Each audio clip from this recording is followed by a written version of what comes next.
I'm tempted to tell you that this story is about a dear Deborah, and perhaps it is. Deborah was born and raised in Ethiopia.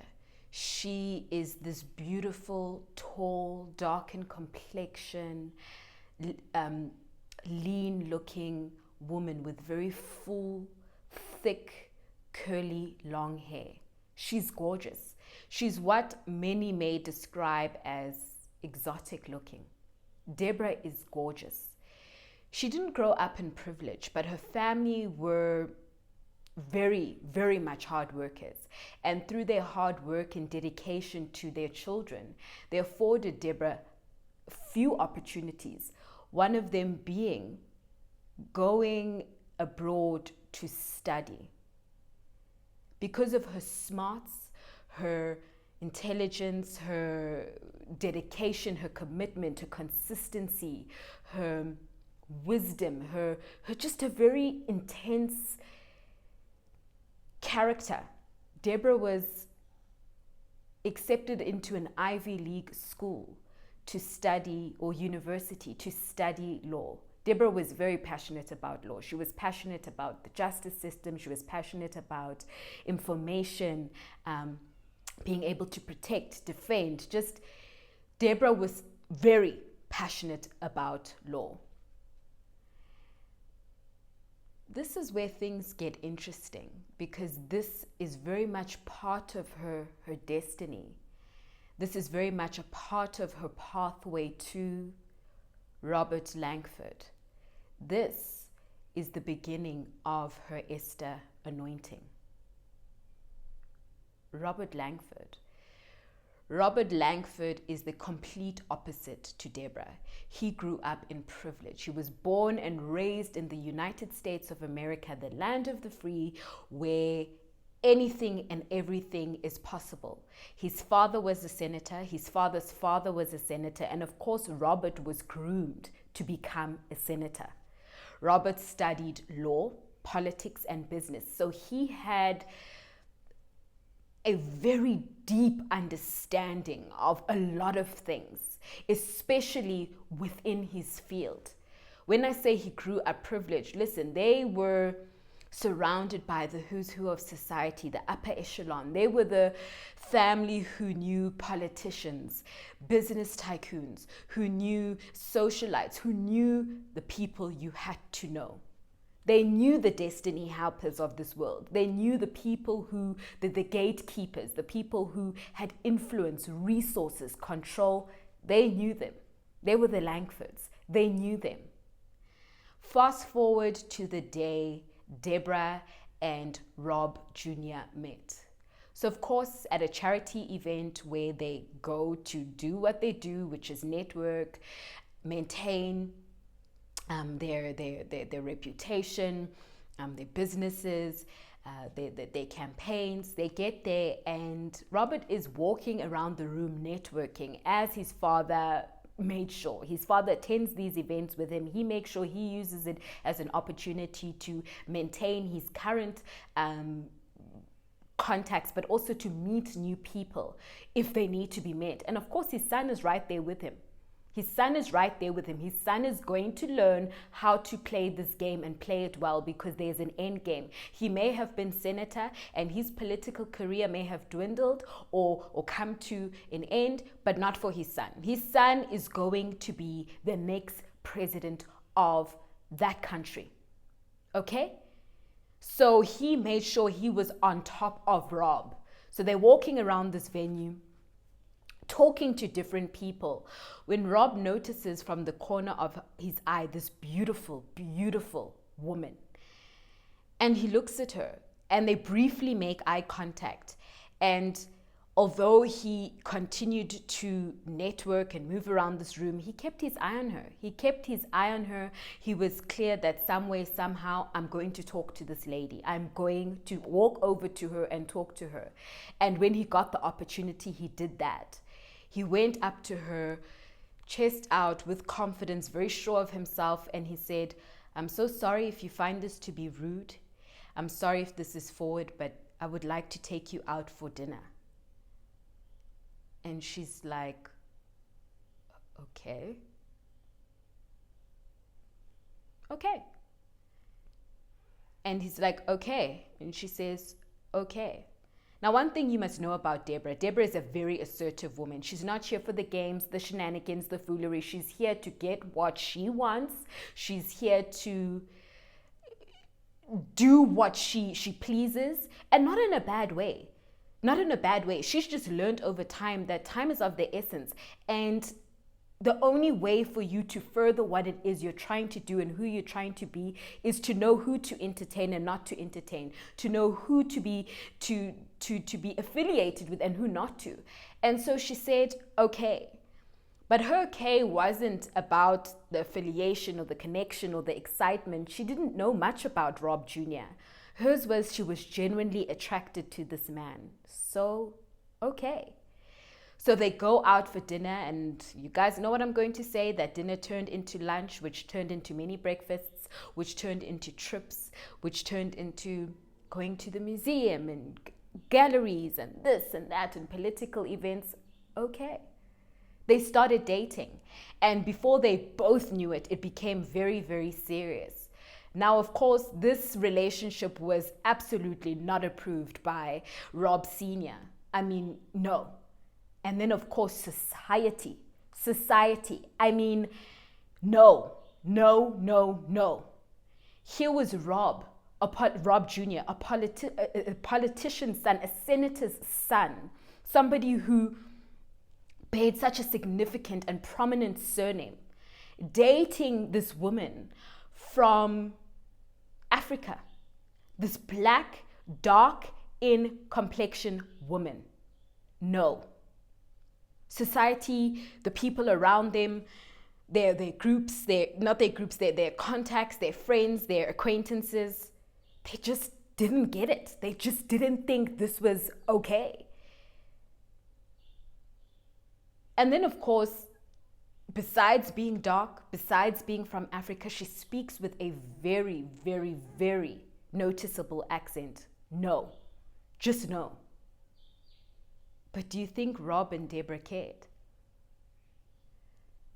A couple of months after they got really serious, Catherine invited her son Rob over to the house, to Langford Manor estate, for breakfast. She hadn't seen her son in a while. The political campaign had gotten crazy. I mean, at this point, Rob Jr. is a senator.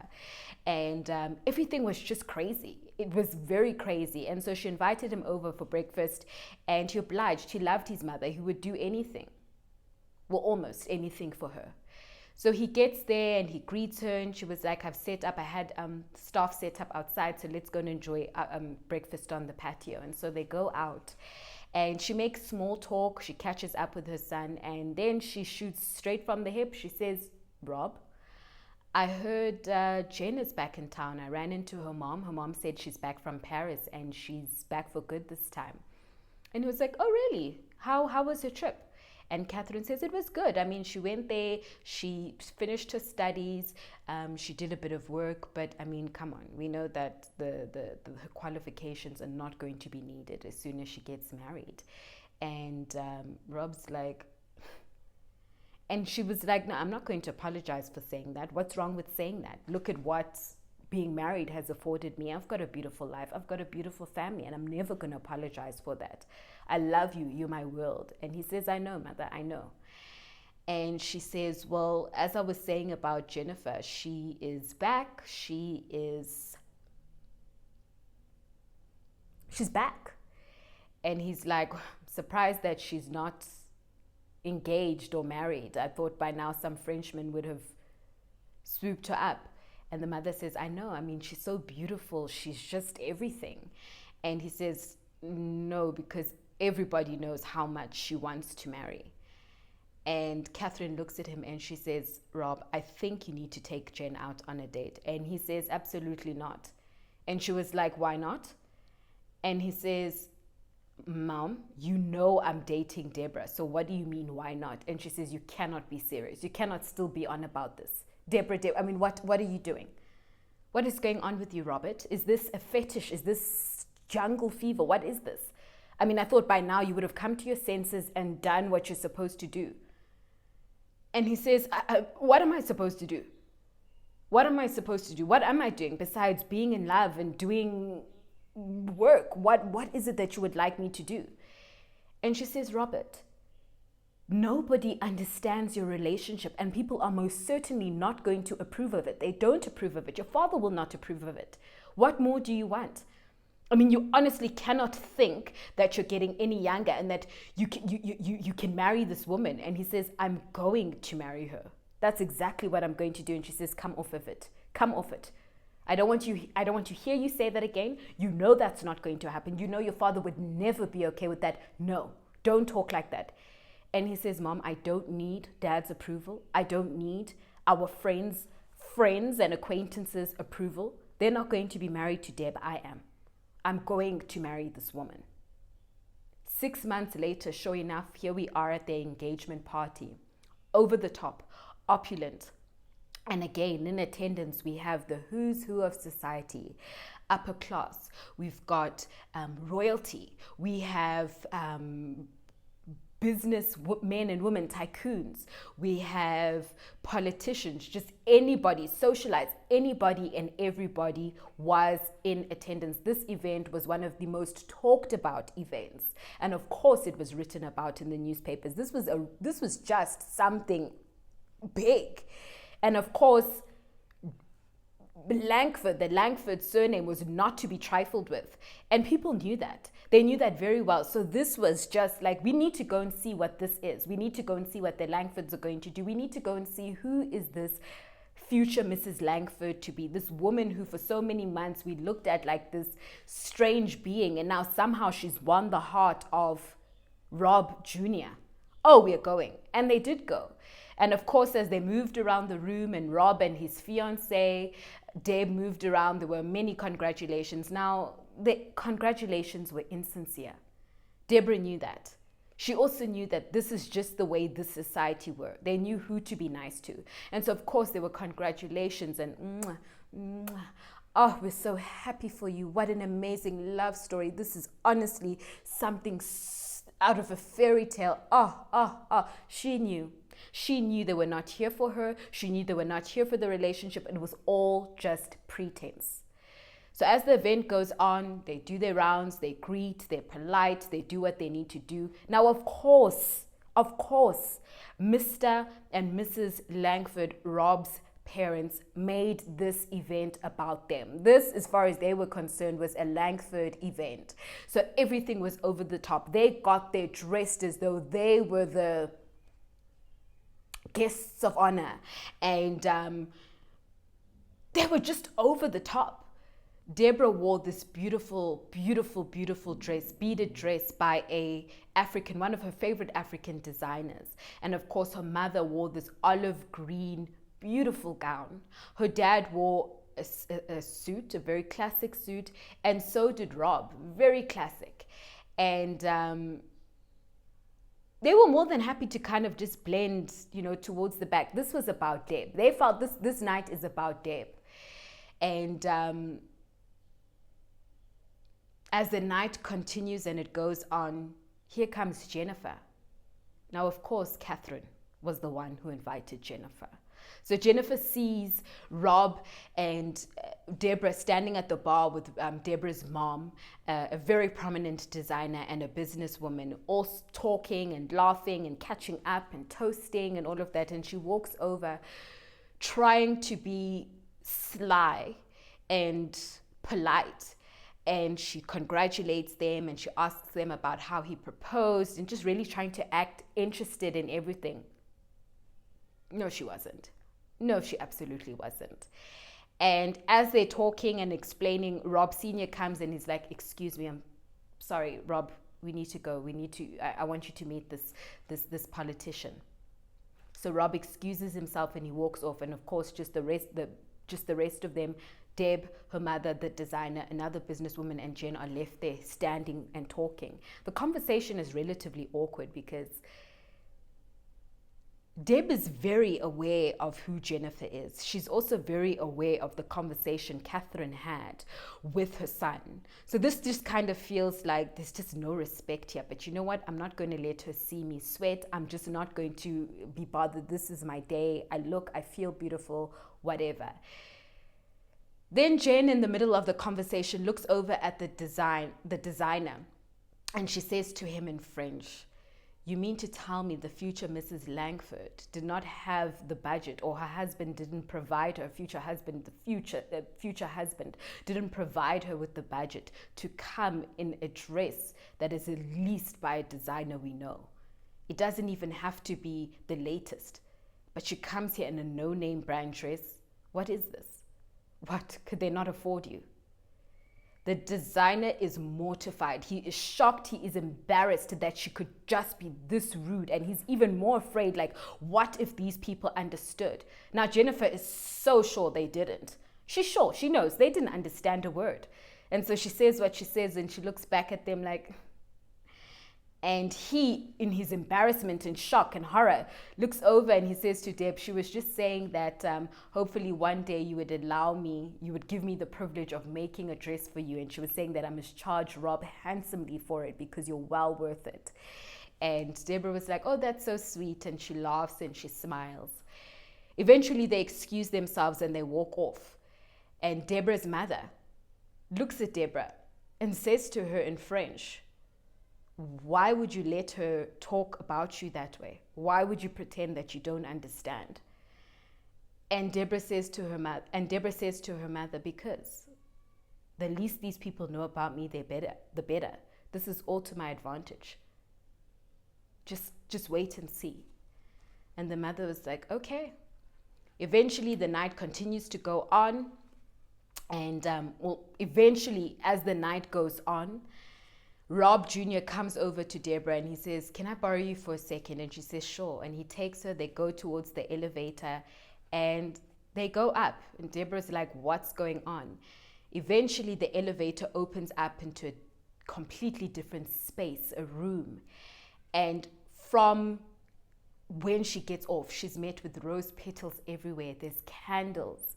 She sees in the distance a table with candles. She sees food and she hears this guy playing the saxophone and she's just so blown away. And she's like, "What's going on?" And he says, "Come."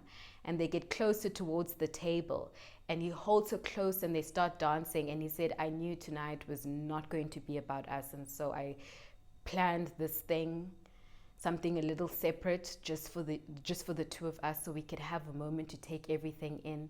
And he holds her and they're kissing and they're dancing, they're holding tight. And he's like, "How's this evening going?"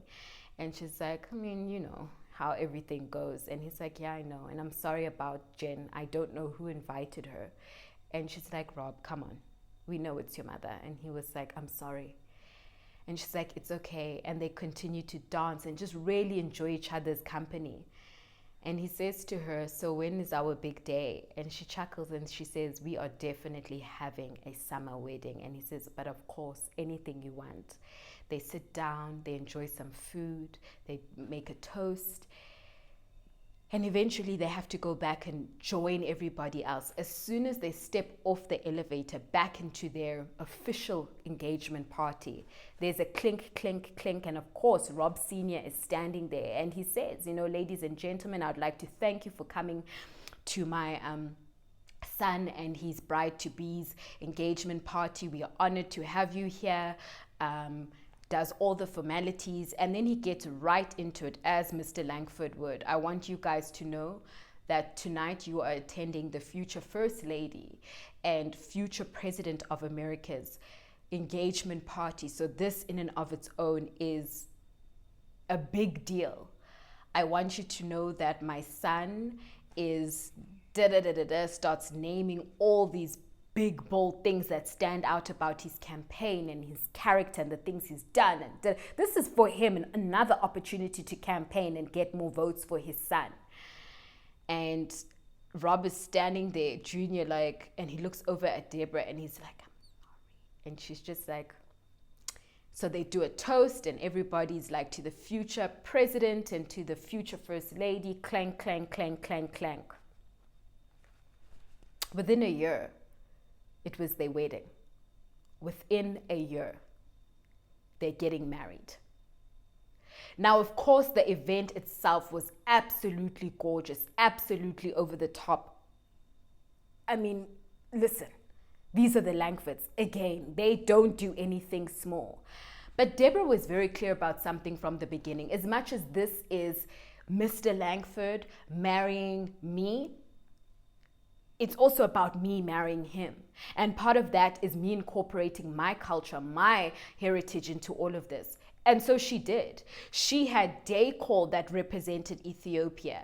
Her dress, elements of her dress represented where she was from. Some of the food, the entertainment, my goodness. She made sure there was a live band that could play classic music, but also some of her local music. Guys, this event, this wedding was it. It was a burst. It was a clash. It was almost an explosion of two cultures emerging. It was like nothing you've seen before. Like nothing you've seen before. And he was like, baby, do it. From the beginning, when she said, I want to bring my culture, he was like, do it, do it, do it. I want you to. I want you to. This isn't just about me. It's about you. So do it. And so she did. She brought so much about her culture into this. And her parents were proud. She was proud. She was raised right. She was very much still in love with where she comes from. She loves her country. She loves her country people. She is not ashamed of where she comes from. Not at all. And so all of this was just a further reflection, or an addition rather, to everything that is her. Then of course it's time for their vows. Their vows, you guys. Their vows, their vows, their vows. Deborah said, I always hated the idea of submission. It sounded weak, uncontrollable, and oppressive. Then I met you. I submit to you every day, my love. I submit to your lessons, your wisdom, your knowledge, your understanding, your leadership, and our love. I submit fully, and I'm not ashamed to say that because I trust you. I absolutely trust you. You have helped nurture and groom my purpose without hesitation or intimidation. There is no battle or domestic war going on between us. We are one. I am yours, you are mine, and I vow to continue to add, nurture, and groom the man you are to become.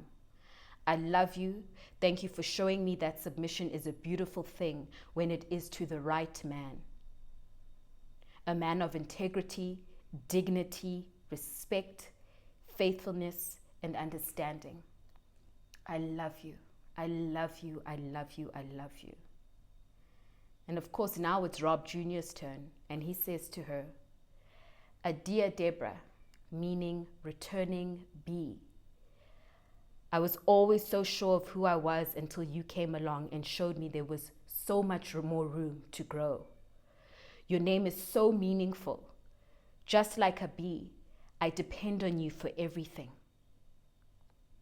You always know what to do, how to take, and then to keep adding and adding and adding and adding and adding. You have taught me so much and given me even more. Anyone who knows me well knows I have an impeccable poker face. So please understand this. When I first met you, I was very intimidated. I was intimidated by your beauty, your faith. You're one of the smartest women I know. I love you, I love you, I love you, I love you. Thank you for choosing me. Now, of course, when everybody heard their vows, they were just like, wow, wow, wow, wow. You know that moment at a wedding where you're now falling in love with the idea of love? This is absolutely beautiful. And then of course now it's time for the reception ceremony. This is the party. This is the moment everybody's been waiting for. This was where the curiosity was. What food are we going to be eating? What music are we going to be listening to? How is this all going to go down? Like, what does this place look like? How is it decorated? So they go there, everybody is blown away. It is stunning. And now it's time for Mr. and Mrs. Langford's first dance. And so they get up there, they hold each other. Of course, he pulls his wife extra close and he's holding her, and everybody is watching them in awe, in absolute awe. And while they're dancing, he whispers in her ear and he says, "Deb," and she says, "Yes, my love." And he says, "I know my dad stood up in front of everybody at our engagement party and spoke about how you were the future first lady to be, and he has this wild idea that some way, somehow I'm going to be president." And she says, "What's so wild about that?" And he tells her, "Because I don't want to be president. I don't want to be president." And she says, "I know." And he says, "Well, how do you know?" And she says, "Because I know you. And besides, you were never meant to be president. You were meant to be a king." He laughs and he's like, "What do you mean?" And she's like, "I'm going to show you."